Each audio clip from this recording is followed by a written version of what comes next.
नमस्कार, बुलेटिन में आप सबका स्वागत है। मैं हूं आप सबके साथ अनूप। शुरुआत करेंगे खबरों की और सबसे पहले बात मौसम विभाग के अलर्ट की। बिहार में अगले 24 घंटे के लिए मौसम विभाग ने अलर्ट जारी किया है। इसमें दक्षिण और पश्चिम बिहार में वज्रपात के साथ भारी बारिश की चेतावनी दी गई है। पिछले 24 घंटे की बात करें तो पिछले 24 घंटे में मोतिहारी में सबसे ज्यादा 140 मिलीमीटर बारिश हुई, तो वहीं 5 जिलों में वज्रपात से 20 लोगों की मौत हो गई। इनमें कैमूर में 3, भोजपुर में 3, भोजपुर में 7, सासाराम में 3 और जहानाबाद में 2 लोगों की मौत हो गई है। बिहार के मुख्यमंत्री नीतीश कुमार ने वज्रपात से हुई मौत पर शोक व्यक्त किया और साथ ही मृतक के परिजनों को 4-4 लाख रुपए की अनुग्रह राशि देने का निर्देश दिया है।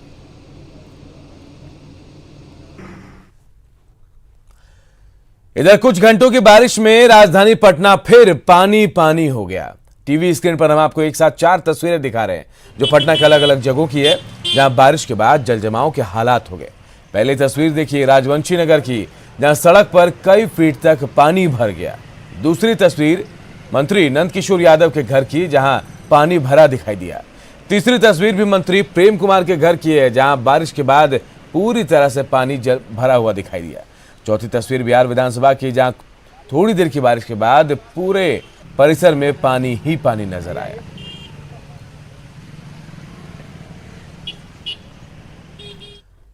इधर पटना के डीओ ऑफिस के बाहर जलजमाव से हालात बिगड़ गए। राजधानी में पिछले कई घंटे से लगातार बारिश हो रही है। ऐसे में कई इलाके डूब गए और हालात बदतर हो गए।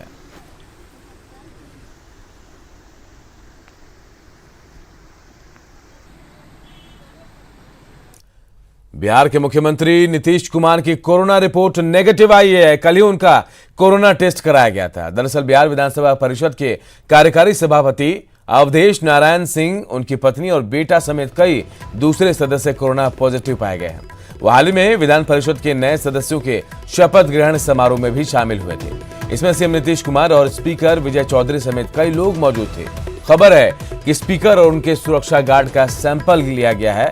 स्वास्थ्य मंत्री मंगल पांडे ने सभापति के संपर्क में आए सभी लोगों के सैंपल लेने के निर्देश दिए हैं।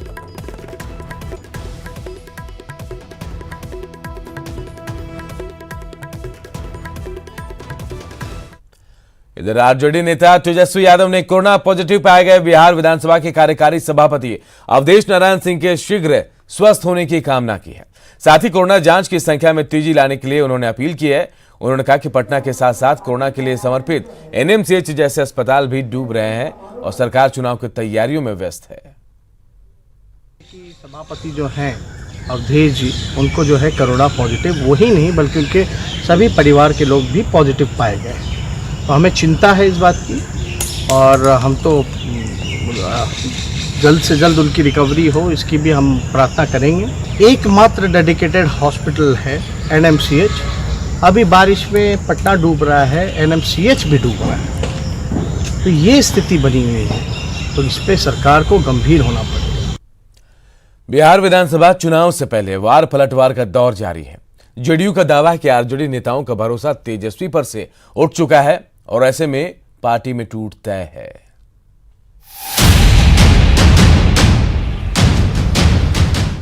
क्या आरजेडी नेताओं को तेजस्वी पर भरोसा नहीं? क्या आरजेडी में होगी बड़ी टूट? क्या तेजस्वी के नाम पर छिन्न भिन्न होगा महागठबंधन? ये हम नहीं कह रहे, ऐसा कहना है जेडीयू प्रवक्ता राजीव रंजन का। राजीव रंजन का दावा है कि आरजेडी के नेताओं को अब तेजस्वी पर भरोसा नहीं रहा। उन्हें पता है कि तेजस्वी चुनाव जिता नहीं सकते। यही वजह है कि चुनाव से पहले आरजेडी में बड़ी टूट होगी। देखिए, राजद के नेताओं को अब तेजस्वी यादव पर भरोसा नहीं है। तेजस्वी यादव के अनुभवहीनता और उनके अहंकार ने पार्टी को एक ऐसी स्थिति में पहुंचा दिया है जहां अस्तित्व के संकट से उनकी पार्टी जूझने लगी है। और अब जब चुनाव करीब हैं, एक बड़े विभाजन को रोक पाना तेजस्वी यादव के बूते तो अब नहीं दिख रहा है। आरजेडी ने टूट की बात से इनकार करते हुए जेडीयू पर पलटवार किया। पार्टी प्रवक्ता मृत्युंजय तिवारी ने कहा कि जेडीयू डूबती नाव है, ऐसे में उसके साथ कोई नहीं जाना चाहेगा। उधर कांग्रेस ने भी आरजेडी में टूट को नकारते हुए कहा कि जेडीयू में कौन जाना चाहेगा। जेडीयू की अपनी कोई उपलब्धि नहीं है। ये इधर का तोड़कर उधर का तोड़कर भानुमति का कुनवा, कहीं का ईंट, कहीं का रोड़ा। जेडीयू कोई पार्टी नहीं ना है। जदयू के लोग तो हमेशा स्वागत करने के लिए तैयार होते हैं। लोग जाएगा उनके पास, कौन ठग के पास कोई जाएगा? वो भ्रामक न्यूज फैला रहे हैं, कभी ये पार्टी टूटेगा, कभी वो पार्टी टूटेगा। अब कह रहा है कि आरजेडी टूटेगा। राष्ट्रीय जनता दल के अंदर टूट होता है या नहीं? पार्टी के अंदर तेजस्वी को लेकर नाराजगी है या नहीं? फिलहाल दावे के साथ नहीं कहा जा सकता, लेकिन तेजस्वी के चेहरे को लेकर महागठबंधन के भीतर आम सहमति नहीं है। इससे कोई इनकार नहीं कर सकता। अभी भी फेस को लेकर के कुछ तय नहीं है कि तेजस्वी यादव होंगे या कौन चेहरा होगा। क्या आगे संभावना बनती दिख रही है? ये सब हाईकमान और सब गठबंधन तय करेगा। अभी इसमें बैठकें चल रही हैं, धीरे धीरे समय के साथ आपको सब पता चलेगा। फिलहाल विधानसभा चुनाव से पहले सियासी पार्टियों के बीच वार पलटवार तेज हो चुका है। हालांकि राजीव रंजन के दावे की सच्चाई और महागठबंधन के अंदर तेजस्वी के चेहरे पर चल रही चिकचिक का परिणाम क्या होता है, जानने के लिए थोड़ा और इंतजार करना होगा। न्यूज़ 18 के लिए पटना से रवि एस नारायण की report. Bhojpuri film star Khesari Lal Yadav ने कहा कि आरजेडी की ओर से उन्हें चुनाव प्रचार करने को कहा जाएगा तो वो जरूर करेंगे। सीवान में मीडिया से बातचीत करने के दौरान उन्होंने कहा कि आरजेडी उनके परिवार का हिस्सा है और पार्टी की ओर से जो भी काम दिया जाएगा वो पूरी जिम्मेदारी के साथ करेंगे। समय बताएगा, ऐसी सूचना मेरे पास मिली नहीं है, बट मेरी जहां व्यक्तिगत रिलेशन है वहां तो मैं जाता हूं। वो किसी पार्टी के तहत नहीं, वो मेरा अपना पर्सनल रिलेशन है। जैसे राजीव भैया से मेरा अपना पर्सनल रिलेशन है, तो इनको अगर लगेगा कि कहीं ना कहीं इनकी ज़रूरत है, एक छोटे भाई के नाते मैं इनका जितना हेल्प कर सकता हूँ कोशिश करूँगा जो अपने भाई के साथ। आरजेडी के स्टार प्रचारक बनेंगे, इसमें कहाँ तक सच्चाई है? अभी तक मेरे पास कोई सूचना ही नहीं है कि दुनिया क्या बोलती है नहीं बोलती है, बट वो परिवार का हिस्सा हूँ मैं। और जहाँ तक बात है, अगर भलाई के लिए अगर कोई भी मेरा परिवार खड़ा होता है तो मैं उस परिवार के साथ हूँ, वो मेरा अपना परिवार हो जाता है। दिवंगत फिल्म अभिनेता सुशांत सिंह राजपूत की मौत मामले की सीबीआई जांच की मांग तेज होती जा रही है। दिवंगत अभिनेता के पिता के सिंह इंसाफ के लिए खुलकर सामने आ गए हैं। उन्होंने ट्वीट कर कहा कि आज उनके बेटे की आत्मा रो रही है और पूरे मामले की सीबीआई जांच की मांग कर रही है। उन्होंने अपने ट्वीट में यह भी कहा कि वो इसके लिए जल्द ही अदालत में याचिका भी दायर करने वाले हैं। इससे पहले भी पूरे मामले की सीबीआई जांच की मांग होती रही है। उनके पिता की मांग से एक बार फिर यह मुद्दा गर्म हो गया है। कैमूर में छेड़खानी और अश्लील वीडियो बनाने का विरोध करने पर मनचलों ने गोली मार दी है। इनमें 6 लोग घायल हो गए हैं। हालांकि सभी की हालत खतरे से बाहर बताई जा रही है। कैमूर पुलिस इसे मंदिर विवाद का नतीजा बता रही है। आरोपियों की धरपकड़ चल रही है। इसी में गोलीबारी हुई है। इसमें एक पक्ष के 3 आदमियों को पैर में छर्रा लगा है। अभी जो भी है प्राथमिकी दर्ज करके पुलिस छापेमारी करे और शीघ्र गिरफ्तारी कर ली जाएगी। बगा के बरकजवा गांव में जमीन पर कब्जे के लिए पर्चाधारी भूमिहीन की सड़कों पर उतर आए।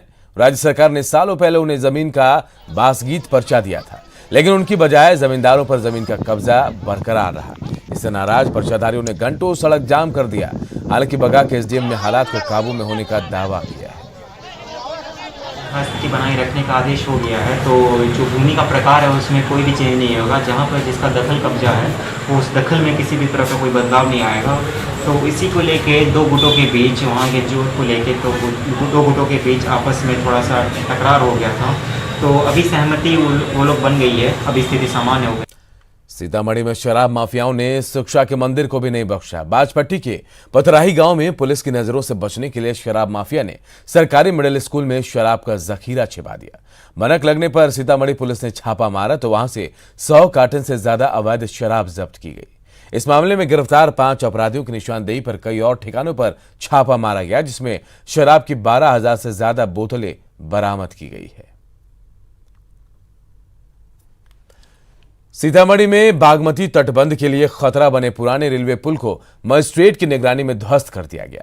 जेसीबी की मदद से इस पुल को गिरा दिया गया। पिछले 29 जून को भी इस पुल को तोड़ने की कोशिश की गई थी, लेकिन तब ग्रामीणों के विरोध के चलते पुल को तोड़ा नहीं जा सका।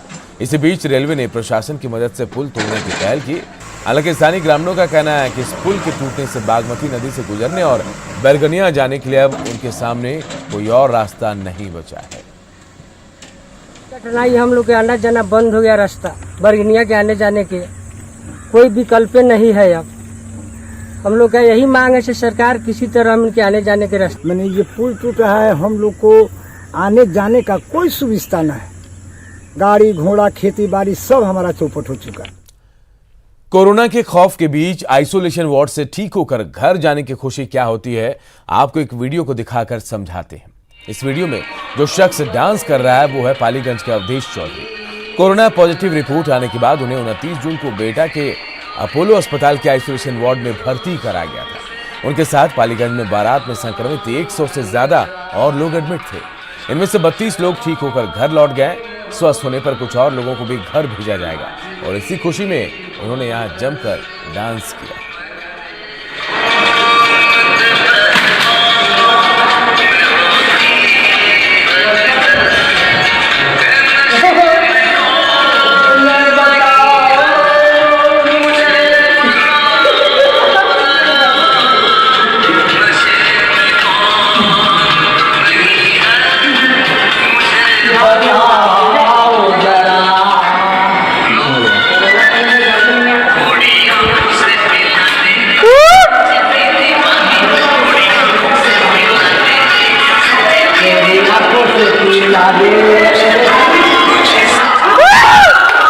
बेटा अपोलो हॉस्पिटल का वीडियो है।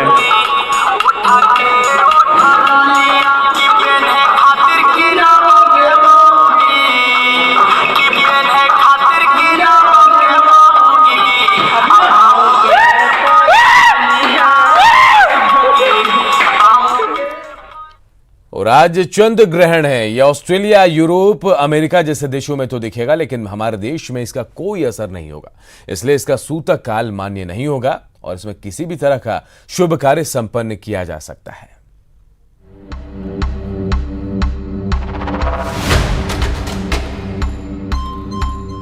सुबह 8:38 से शुरू होने वाला चंद्र ग्रहण सुबह 11:21 तक चलेगा। ये उप छाया चंद्र ग्रहण है, जिसमें चांद पर पृथ्वी की हल्की सी धूल जैसी छाया पड़ती है। इसके चलते चांद के आकार पर कोई बदलाव नहीं होता। यही वजह है कि ज्योतिष में उप छाया चंद्र ग्रहण का असर शून्य माना जाता है। ये खुली आंखों से नहीं दिखता, बल्कि टेलीस्कोप की मदद से ही इसे देखा जा सकता है। आज आषाढ़ माह का पूर्णिमा तो है ही, गुरु पूर्णिमा का पर्व भी है। ऐसा संयोग तीसरी बार बन रहा है जब चंद्र ग्रहण और गुरु पूर्णिमा एक ही दिन है। इससे पहले 2019 और 2018 में ऐसा संयोग हुआ था। हमारे देश में चंद्र ग्रहण नहीं दिख रहा है, इसलिए इसका सूतक काल नहीं मान्य होगा और इसमें हर तरह का शुभ कार्य संपन्न हो पाएगा। साथ ही गुरु पूर्णिमा होने की वजह से आज गुरु पूजन भी किया जा सकता है। ज्योतिष शास्त्र के अनुसार आज का चंद्र ग्रहण धनु राशि में पड़ रहा है, इसलिए ग्रहण का साया धनु राशि के जातकों पर पड़ सकता है। ऐसे में चंद्र ग्रहण के दौरान भगवान सत्यनारायण की कथा के साथ साथ चंद्रमा से जुड़े मंत्रों का तो जाप करे ही, गंगा स्नान भी करे। चंद्र ग्रहण के अशुभ प्रभावों से बचने के लिए चावल और सफेद तिल का दान करें और अपनों से बड़ों का आशीर्वाद जरूर लें। चंद्र ग्रहण का असर सीधे व्यक्ति के मन पर पड़ता है, इसलिए मन को एकाग्र करने के लिए ध्यान करें। जिनकी कुंडली में चंद्रमा है, उन्हें चंद्र ग्रहण के दौरान चंद्र ग्रह की शांति के लिए उपाय करना चाहिए। इसके अलावा चंद्र यंत्र की पूजा करने से भी ग्रहण के अशुभ प्रभावों से छुटकारा मिलता है। ये इस साल का तीसरा चंद्र ग्रहण है। इसके बाद साल के आखिर में 30 नवंबर को चौथा चंद्र ग्रहण होगा। ये भी उपछाया चंद्र ग्रहण होगा, जो वृषभ राशि और रोहिणी नक्षत्र में घटित होगा। Bureau report, news 18 network.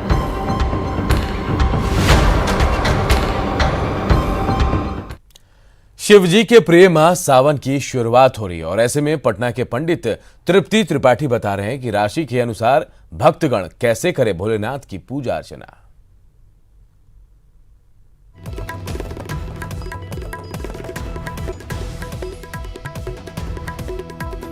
वालों के लिए काफी बेहतर बना हुआ है। ओम नमः शिवाय का आप जप करें।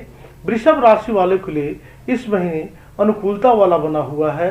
आप नमः शिवाय का जाप करें। मिथुन राशि वाले आर्थिक परेशानी के लिए आप भोले शंकर की आप आराधना करें और शिवलिंग पर दुग्ध अर्पित करें। कर्क राशि वाले आपका क्रोध आपको हानि पहुंचा सकता है, इसलिए संयम से रहें। रुद्राष्टक का दिन में 3 बार पाठ करें। सिंह राशि वालों की थोड़ी खर्च की अधिकता बनी रहेगी, इसलिए रुद्राक्ष की माला से शिव गायत्री मंत्र का जप करें। कन्या राशि वाले के लिए धन का आमद होगा, सफलता मिलेगी। रुद्राभिषेक करें। समस्तीपुर के प्रसिद्ध थानेश्वर मंदिर में इस साल श्रावणी मेला नहीं होगा। प्रशासन और पंडा समाज की बैठक में यह फैसला लिया गया है। दरअसल सावन में शिवालयों में भक्तों की भारी भीड़ उमड़ती है। ऐसे में कोरोना महामारी को देखते हुए एहतियातन समस्तीपुर के तमाम मंदिरों के दरवाजे बंद करने का फैसला लिया गया है। लोग पहुंचते हैं, भक्त लोग परेशान हो जाएंगे, उसको हम लोग नियंत्रण नहीं कर पाएंगे। न सरकार की ओर से इतना उचित प्रबंध है, न हमारे कमेटी के तरफ से कोई प्रबंध है। और जहां तक इस संक्रामक का सवाल है, देखते हुए सरकार के निर्देश के अनुसार हम लोग यही सोचे हैं कि चलो लोग इसको बंद कर दिया जाए। मुंगेर के बिहार योग स्कूल ने कोरोना वॉरियर्स के लिए फ्रंटलाइन हीरोज नामक मोबाइल ऐप बनाया। इसमें एनिमेशन के जरिए योग करने का तरीका सिखाया गया। दुनिया के 100 से ज्यादा देशों के 40,000 से ज्यादा लोग अब तक इस ऐप को डाउनलोड कर चुके हैं। इसमें योग और प्राणायाम करने का तरीका बताया गया है। लोगों को योग से जोड़ना और योग के बारे में पूरा उनको जानकारी होना कि क्या कौन से योग से क्या फायदा है। और उसके अलावा भी उन्होंने हवन, मंत्र, जाप सबके बारे में बताया। इस ऐप के माध्यम से कोरोना काल में इम्यूनिटी बढ़ाने के लिए लोग योग के माध्यम से अपनी इम्यूनिटी किस तरह से बढ़ाएं, इस पर उसमें बहुत सारे योग की क्रियाएं दी हुई हैं। झारखंड में नक्सली अपने कैडर को बढ़ाने के लिए गांव के मुखिया को खत लिखकर हर गांव से 10 युवक युवतियों की डिमांड कर रहे हैं। नक्सलियों की नजर प्रवासी मजदूरों पर भी है।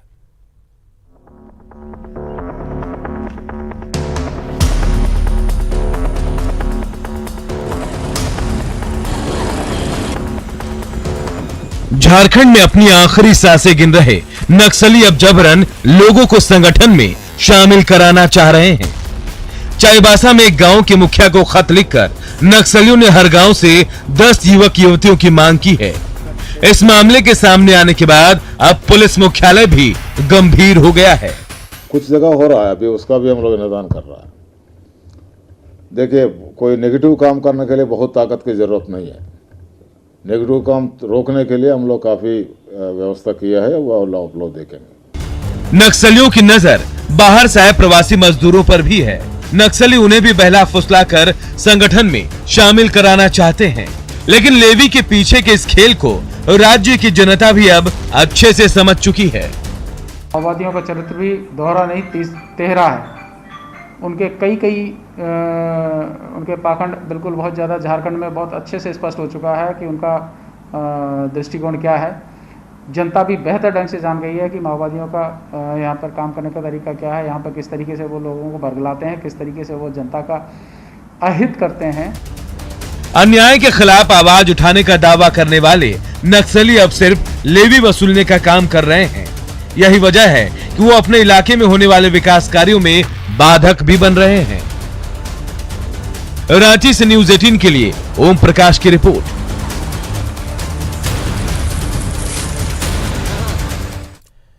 देवघर में 246 एकड़ जमीन पर एम्स का निर्माण युद्ध स्तर पर चल रहा है। एम्स प्रबंधन जल्द ही ओपीडी सेवा शुरू करने की बात कर रहा है। रिपोर्ट देखिए।